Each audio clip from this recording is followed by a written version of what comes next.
te vas a regresar a la cárcel por bruto. Porque acabas de cuestionar la razón por la cual estás en libertad.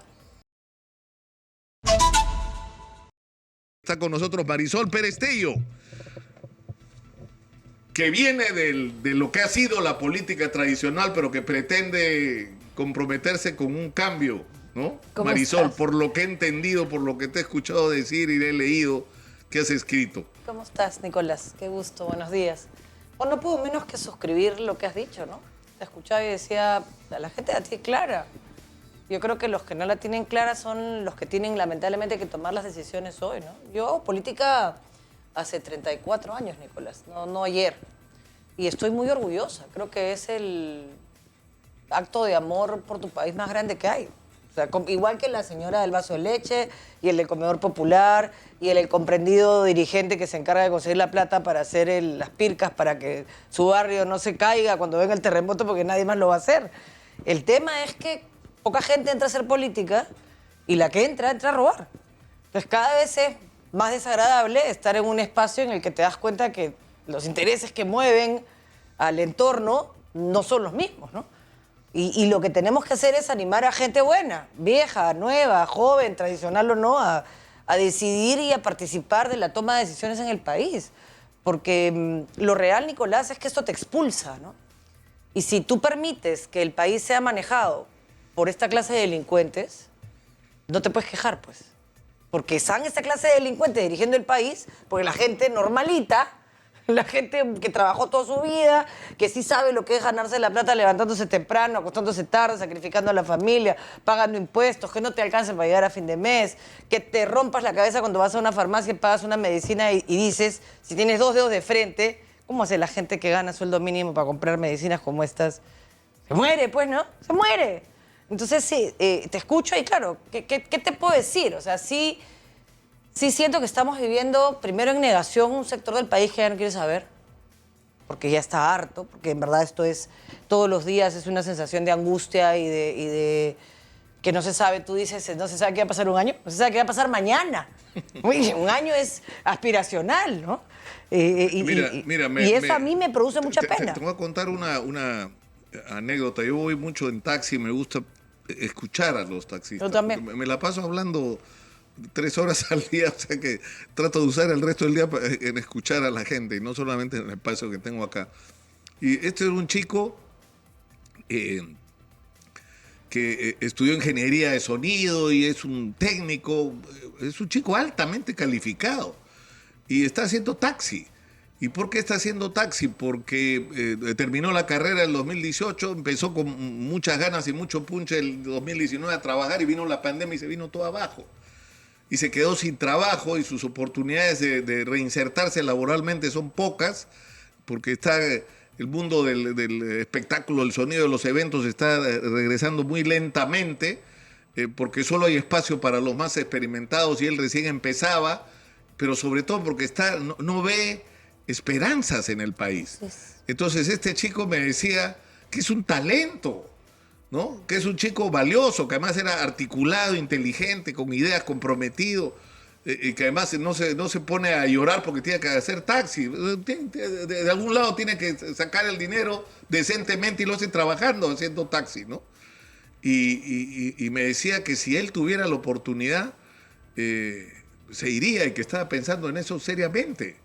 O sea, irse del país, o sea, que eso sea la alternativa para jóvenes que son los mejores, además, los más calificados, los que más podrían hacer por cambiar este país, están pensando ya en irse del Perú porque no le ven esperanza. Lo que pasa es que eso es lo que no vamos a poder recuperar. O sea, el talento humano que se está yendo, porque los que tenían la plata para irse ya se están yendo. Los que están buscando dónde sacar la plata se empezarán a ir, como pasó en nuestra época. O sea, tú mira atrás y mira cuánta gente en tu promoción del colegio ya no está en el Perú. Se fue. Bueno, yo soy más viejo que tú. No mucho más. Lo que pasa es que se te nota. Pero la verdad es que sí, se fue muchísima gente por falta de oportunidades, porque quería buscarse una vida y acá no había destino, no había pasado mañana. Y entonces dijeron, bueno, me voy, a quien está empezando su vida se va. Claro, ya el problema comienza cuando no solo está pensando irse el que tiene 18, 19, 20, sino la familia. Ya eso es una señal de que la cosa está peor de lo que queremos aceptar que está. Claro, yo he conocido casos de gente que me parece muy loco porque se han ido y es que no tienen nada.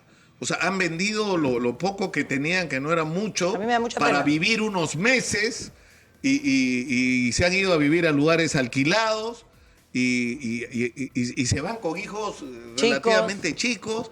Pero, A mí me da mucha escucha, pena. es una aventura, pero es mejor eso que esto que no sabemos en qué va a terminar. Y que no tiene destino, ¿no? Porque tienes un pésimo gobierno y un pésimo Congreso, incapaz de articular decisiones y de, mira, paliar la coyuntura o sostener la coyuntura con 3, 2 miradas a largo plazo que nos den algo de sostenibilidad democrática, ¿no? O sea, una defensa institucional del sistema de justicia, 1, y un mínimo de seguridad jurídica para tener reglas claras y que la inversión se sostenga. Mira lo que está pasando en Moquegua, ¿no?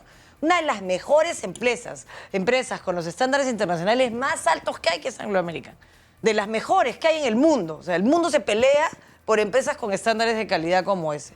Y en Moquegua, utilizando discursos políticos mediocres, con mentiras respecto de una serie de usos y claro, porque ya se pasó de la etapa de darle trabajo a todo el mundo, porque estaban en las previas, a la etapa en la que se empieza a producir y se va a generar ingresos, que ya el que tiene que gastar es el gobierno regional.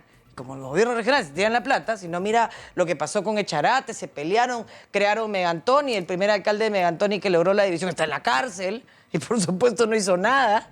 Y entonces tienes un montón de situaciones como esas en toda la zona de Loreto. Yo te escuchaba hablar y decía, pero claro, o sea, si tienes a toda la zona de Loreto, en todo el 192, con todos los pueblos indígenas hace 40 años, con una explotación importante de recursos que hoy nos pondrían en el ojo del mundo con el conflicto de Ucrania y de Rusia, que han puesto en evidencia la necesidad de energía que el Perú puede vender, que Colombia puede vender.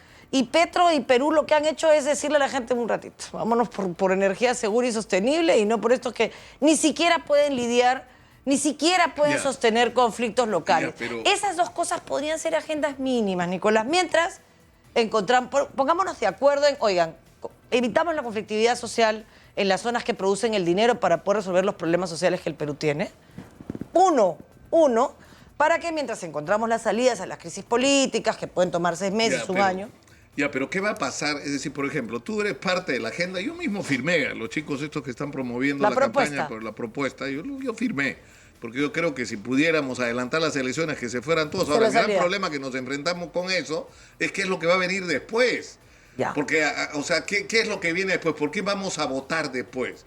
O sea, Tauro Humala ha empezado a recorrer el país desde Andahuayla con un discurso donde no es solamente un regreso a los políticos que, es decir, nos está proponiendo un regreso de 50 años para atrás. Yo no sé. O sea, Tauro nos está proponiendo regresar a lo de Velasco, que es parte, es una de las razones de estar como estamos. Sin duda. ¿No? Pero ya, eso es lo que él nos ofrece. Regresemos a una de las principales razones por las que estamos como estamos como país. Sin duda. Ya, pero ¿cuál, o sea, cuál es la opción? Primero, mira objetivamente si para algunas personas Santauro, que es un hombre que tiene problemas de salud mental graves, ¿no? O sea, que acaba de dispararse a los pies con el asunto de Hello Kitty por ridículo, por machista, por misógeno, porque tiene pues esta suerte de yo enfrento, yo soy el más malo en esta película. Un ratito, ¿no? 2 dedos de frente. Te vas a regresar a la cárcel por bruto, porque acabas de cuestionar la razón por la cual estás en libertad. Porque como no pudiste administrar tu soberbia, en vez de decir, sí, pues esa es la oferta del sistema penitenciario en el Perú, que además solamente alcanza a la mitad de los privados de libertad, porque los demás no tienen nada que hacer.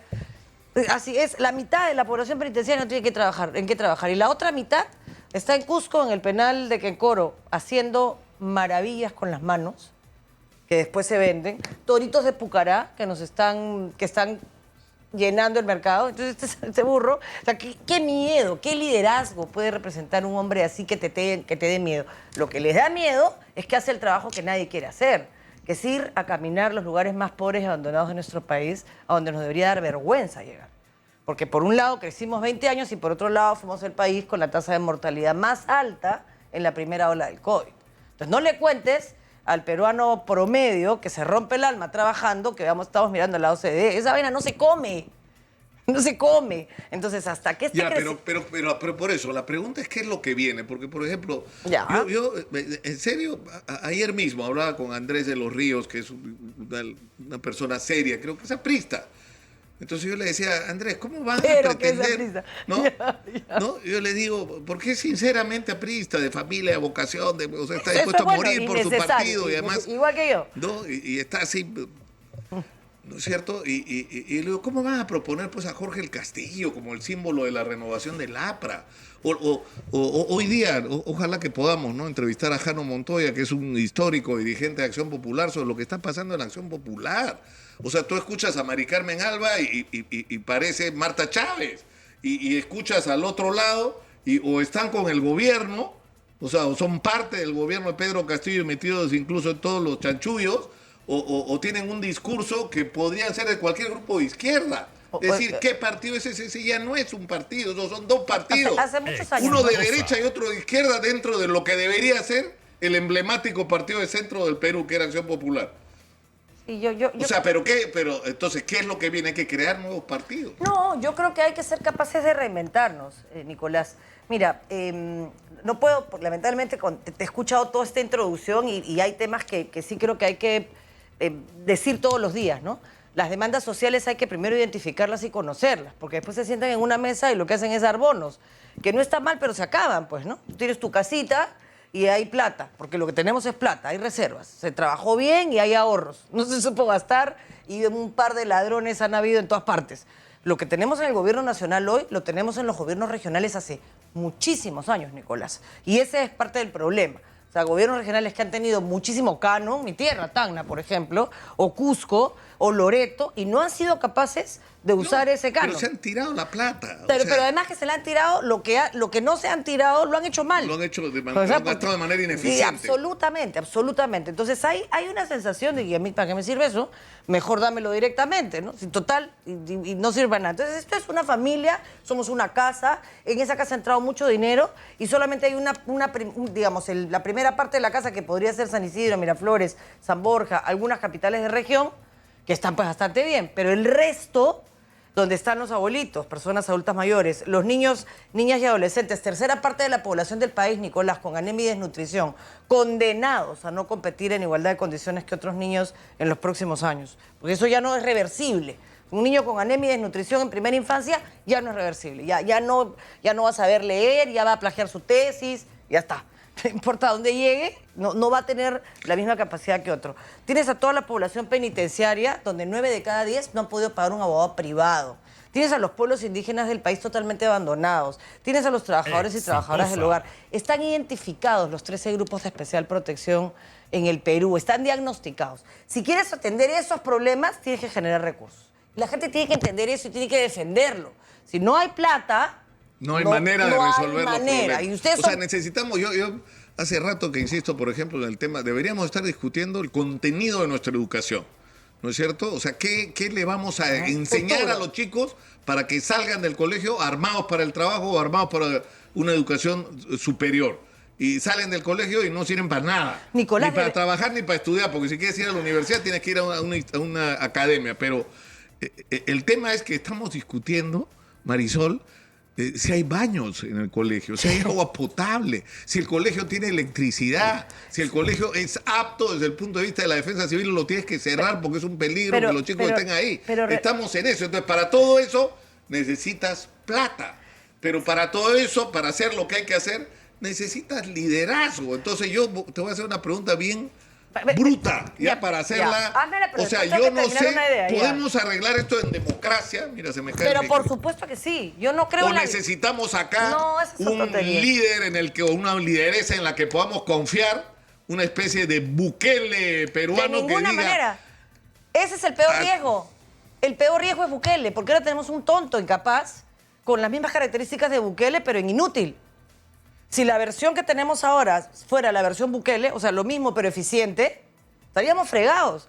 Porque la gente no se daría cuenta que lo que es una dictadura de derecha, de izquierda, eso no importa. O sea, acá, Nicolás, el tema es tener claro que necesitamos un país que sea capaz de atender las demandas sociales inmensas, las brechas de desigualdad dolorosas, vergonzosas, por supuesto, lo largo y ancho de un territorio complicadísimo, pero acá también acostaba. Acá sí nomás. O sea, no hay que ir muy lejos. Pero tienes que atender esas desigualdades, esas brechas que dan la sensación de privilegio constante. Y por otro lado tienes que generar los recursos y sostener un mínimo de garantías jurídicas para que la plata venga y no se vaya para otro lado. Y tienes que tener buenos administradores. Y ahí regreso a la pregunta que me hiciste antes, ¿no? Porque ya tienes una casa, identificaste que el abuelito está enfermo, que el niño tiene un problema de ama, que hay un par de zánganos ahí que no trabajan. Ya tienes la casa bien diagnosticada y tienes un papá que es un borracho y una mamá que anda otra borracha. Entonces, ¿cómo haríamos, no? Y eso es lo que tenemos dirigiendo nuestro país. Irresponsables. Tenemos que ir a la pausa. Sí, vamos. Tenemos que ir a la pausa porque me queda sin responder la pregunta. Ya, pues, ¿y qué hacemos? Ya, pero contéstame tras la pausa, Marisol. Vamos a la pausa, regresamos con Marisol Pérez Tello. Volvemos. Estamos con Marisol Pérez Tello. Que dicho sea de paso, ¿cómo qué te presento, Marisol? ¿Qué eres tú exactamente en este momento? En el Partido Popular Cristiano soy parte de una comisión. Ya salimos de la etapa de reingeniería, que fue un año de pensarnos. Un año. No fuimos a la reinscripción de inmediato, nos pensamos y se puso en evidencia lo que pasa en todos los partidos, ¿no? Que estábamos hasta el perno, pues, divididos, con derrotas internas que habían alejado a mucha gente, con mucho resentimiento interno, con mucha militancia profundamente pepecista, de verdad, con matices doctrinarios que requeríamos aclarar para que pudiéramos sentirnos parte de este PPC todos, y no solamente algunos extremos más o menos conservadores. Y después de este año decidimos ya ir unidos a la reinscripción. Entonces se han hecho 2 comisiones, una ejecutiva y una política. La ejecutiva tiene jóvenes de 18 años, de 23 años, una niña cusqueña, Lucero, que está en Alemania haciendo una maestría ahora, que es extraordinaria, también parte de la propuesta. Armando Hamel, un joven trabajador, está estudiando Derecho, muy comprometido con el país. Tiene mediana edad, está ahí Claudia Zarzosa, Javier Bedoya de Negri, que ya son profesionales, que tienen un desarrollo personal, todos con puntos de vista distintos. Hay un empresario, Renato Chinchón, está Gastón Cajina, que es un clásico del partido, un señor, padre de Claudio Cajina, un hombre pepecista profundamente, con ideas propias, que es el que está haciendo la articulación, secretario de organización muchos años del partido. Hay un líder de base muy querido y muy trabajador que ha regresado al partido después de haber habido mucha bronca interna con él. Es un hombre bueno, es el Cholo Santiago. Y está Viviana Mesa, que es una dirigente mujer. Ya, pero no los une ya la nostalgia. No hay que pensar ya en algo nuevo. Ya no es que hay que, es decir, pasar la página de lo que ha sido la historia política de las últimas décadas del Perú y pensar en cosas nuevas, en nuevos puntos de encuentro entre los peruanos. Por eso se llama reingeniería, porque era un poco como Canú, ¿no? No podemos ser lo mismo. Podemos mantener la inspiración, los principios, los valores que nos juntaron, pero no podemos sostener que hemos tenido éxito porque no es verdad. Lo más exitoso que ha tenido el PPC a partir de la renuncia de Bedoya a presidir la Constituyente del 79 es incorporar el concepto de economía social de mercado en la Constitución. El concepto, porque en el Perú no ha habido una economía social de mercado. O sea, no se ha distribuido la justicia, la riqueza con justicia en este país. Y por lo tanto, lo que sí ha habido es un mercado que nos ha generado mucho éxito y del cual estamos orgullosos. Pero no una compensación a partir de garantizar que ese mercado pueda permitir o ser el que capitaliza, el que permite el salto a educación, a salud, a cierre de brechas de infraestructura y cierre de brechas digital, que son necesidades concretas. y tampoco hemos sido capaces de representar las necesidades del país. Más allá de lo que cada uno haya hecho, yo me rompí el alma trabajando, no importa. No logramos representar y encarnar eso. ¿Y por qué la unidad? ¿Y por qué te doy tanto, te explico cómo va el proceso interno del partido? Porque no es fácil la unidad. No todos los que estamos en esas dos comisiones pensamos igual. De hecho, incluso en la coyuntura política hay posiciones que yo no comparto de algunos de los líderes que están aquí en esta comisión política. Está Lourdes, está Carlos Neuhaus, estoy yo. Y no comparto algunas de sus posiciones y ellos tampoco las mías. Y eso no significa que no seamos conscientes que si algo va a sacar al Perú del problema en el que está ahora es la capacidad de darte cuenta que no necesariamente tienes razón, pues, ¿no? Que hay otras personas que piensan desde otros ángulos y que hay que escucharnos. Y que el único límite tiene que ser honestidad. Y honestidad... Pero ahí tendrían que trazar una raya, o que más que raya tendría que ser una zanja. O sea, tú no puedes aceptar la discusión en los términos que la plantea Lourdes de si la plata que recibió de Odebrecht es delito o no es delito. No era delito, no, pues no te pases. Mira. O sea, eso yo lo discutí con Keiko, que dicho sea de paso no quiso venir, y eso la gente que me echa la culpa a mí, pues, es muy loco. A mí me echan la culpa de que por mi culpa fue electo el Castillo. Y yo lo entrevisté 2 veces en la campaña. Y entrevisté a Keiko una, y la segunda vez que Keiko tenía que venir, no vino Marisol, porque ella no quiso. Y cuando ella tenía la oportunidad de salir en todas las radios del Perú, en las que está exitosa con una potencia increíble, su gente de campaña no quiso que saliera en Exitosa. O sea, y no se dieron cuenta que con eso agrandaron la distancia que tenían con el interior del país. O sea que si quieren averiguar qué pasó ahí, pregunten un poco qué pasó. Pero cuando estuvo Keiko acá, yo le decía a Keiko, no, o sea, este tema del financiamiento de las campañas no es menor. Es el comienzo, no es un problema cualquiera. Cuando Odebrecht te pone billete para la campaña, es porque te va a cobrar con obras. Exactamente. Cuando Graña y Montero te pone, no sé por qué metemos al pobre señor Montero, que qué tendrá que ver en esto.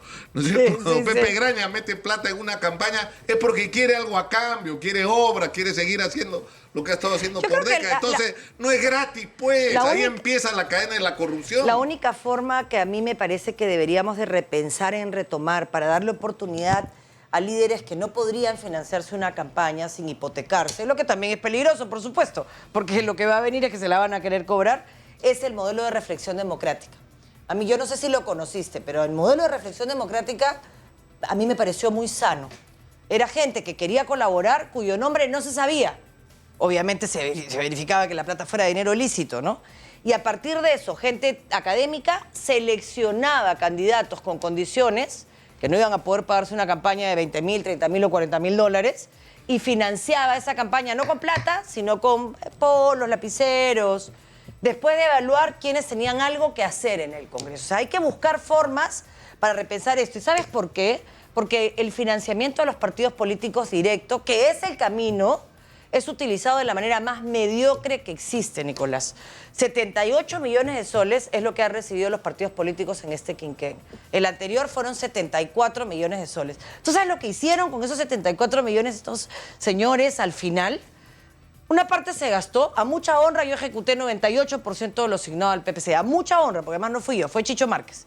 José Luis Márquez fue el encargado de ejecutar con total transparencia. Ustedes pueden ver además en la página de Claridad las boletas, los recibos. Nadie cobró un centavo por dictar clases, porque es lo que tiene que hacer un partido que quiere formar cuadros. Lamentablemente no todos los partidos lo hicieron, quedó una bolsa bastante grande, y cuando vacaron a Martín Vizcarra, que fue la noticia, acto seguido se aprobó lo siguiente. Toda la plata que debería usarse para formación, 50% de esta plata es para formación, o sea, para que no tengamos la gente que tenemos ahora, sin ninguna capacidad de implementar una política pública representándonos. No voy a generalizar porque no es justo. ¿Qué cosa hicieron? Dijeron, no, esa plata la pueden usar ustedes ahora para encuestas, para campaña. Eso es absolutamente inmoral. ¿Alguien ha dicho algo? Nadie se entera que existen 74 millones de soles. Pero la pregunta sigue sin respuesta, Marisol. Es decir, ¿qué hacemos? O sea, yo creo que si nuestra democracia fuera sólida y nuestras reglas de juego, claro, porque es obvio que hay que cambiar la Constitución, o sea, yo creo que incluso sería ideal que en el Perú fuéramos capaces de tener una asamblea constituyente, pero no como la entiende pues Vladimir Cerrón. Sí, claro. Pues Vladimir Cerrón cree que hay que hacer una constitución para imponernos su ideología minoritaria a la inmensa mayoría de los peruanos, usando además mecanismos perversos. No, lo que necesitaríamos es un espacio de encuentro entre los peruanos para pensar en todo aquello que nos une, que son nuestros objetivos comunes, y en las reglas de juego que todos vamos a aceptar como vale. Eso es una constitución al final. Exactamente. No la pretensión de que yo te voy a imponer a ti mi ideología, porque eso no es. Entonces, eso te debería permitir que los regímenes políticos puedan cambiar de signo y no tienes que cambiar la constitución. Porque los objetivos comunes van a continuar. Exactamente. La diferencia va a ser cómo llegamos a esos objetivos comunes y las reglas de juego todos las van a aceptar como válidas y no cambiarlas cada cambio de gobierno. Ahora, el tema es cómo llegamos a eso, pues, porque estamos partiendo muy de abajo. Pero es que no hay otra forma, Nicolás. O sea, no hay manera. Nosotros en el partido hemos empezado y ni siquiera sé si va a funcionar. Estoy poniendo todo mi esfuerzo y toda la mejor voluntad para que funcione, porque lo que tú dices es lo que se tiene que hacer incluso dentro de los partidos.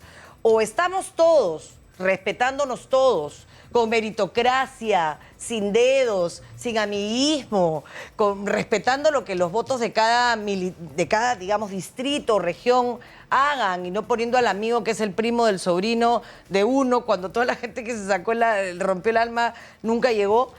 Y somos capaces de llegar y proyectar eso que estamos haciendo hoy en el partido, o somos lo mismo. Entonces, en ese esfuerzo estamos. Yo espero que lo logremos, creo que sí hay buena voluntad.